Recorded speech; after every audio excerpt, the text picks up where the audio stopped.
Jihadist militants fighting in Syria and Iraq have declared the creation of an Islamist state spanning parts of both countries. The now notorious al-Qaeda breakaway group known as the Islamic State of Iraq and Syria, or ISIS, is behind the declaration.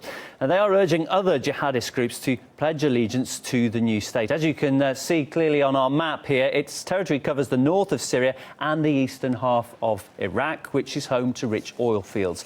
So the question then arises, where exactly does ISIS get the funding that it needs in order to seize power in the region? Well, it's thought that the group has powerful sponsors in the Gulf states which fund its activities. ISIS is also involved in smuggling, extortion and bank robberies. In the course of its rapid advance on Baghdad, the group took control of stockpiles of US-made weaponry. And even Washington has played its role in the rise of ISIS, as RT's Marina Portnaya explains. The newest terrorist organization, known as ISIS, is overtaking al-Qaeda's reign as public enemy #1. Sunni Islamic militants are unleashing brutality and bloodshed in Iraq. But it's next door, in Syria, during a 3-year civil war, where the extremist group got its start. We are where we are because we armed the Syrian rebels. We have been fighting alongside al-Qaeda, fighting alongside ISIS. ISIS is now emboldened in 2 countries. But here's the anomaly. We're with ISIS in Syria. We're on the same side of the war. So those who want to get involved to stop ISIS in Iraq are allied with ISIS in Syria. That is the real contradiction to this whole policy. Right. According to reports, the U.S. government may have inadvertently played a direct role in strengthening extremists. There are also allegations that the United States may have been involved in some of the training of these ISIS insurgents at a training camp in Jordan. So the Saudis, the Qataris, others are directly involved in this regime change policy in Syria and in Iraq, and the United States has helped and created these conditions. And this will cause chaos and expanding war in the region. According to German magazine Der Spiegel, Americans were still in Jordan in March of last year, training up to 1,200 members of the Free Syrian Army to use anti-tank weaponry. We have spent a lot of time trying to work with a moderate opposition in Syria.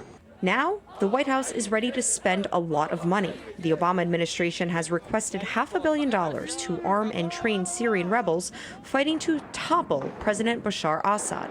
U.S. officials claim only appropriate vetted members of the moderate Syrian opposition will receive American weapons and ammo.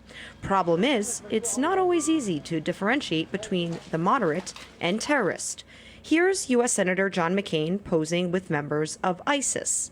The photo is now reportedly being circulated by the group as proof of their legitimacy. Not to be disputed, the legitimacy of ISIS's gruesome behavior. Violence so horrific, some report Osama bin Laden looks like a gentle soul in comparison. As the newest group of terrorists is growing stronger and gaining more ground throughout the Arab world, their safe haven remains in Syria, where the White House is promising to send more weapons with the goal of establishing peace. Marina Portnaya, RT, Washington, D.C.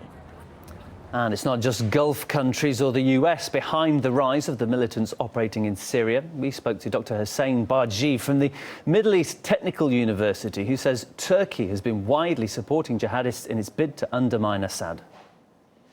We know that the Turkish government, in particular in Syria, is entertaining strong and close relations with Islamic groups. The Turkish government until now has not used the word terrorist for issues, but rather speaking about the certain elements of Islamic groups. We know that the Turkish government has been friendly to those groupings, and those groupings also abuse, of course, this Turkish sympathy of the Turkish government.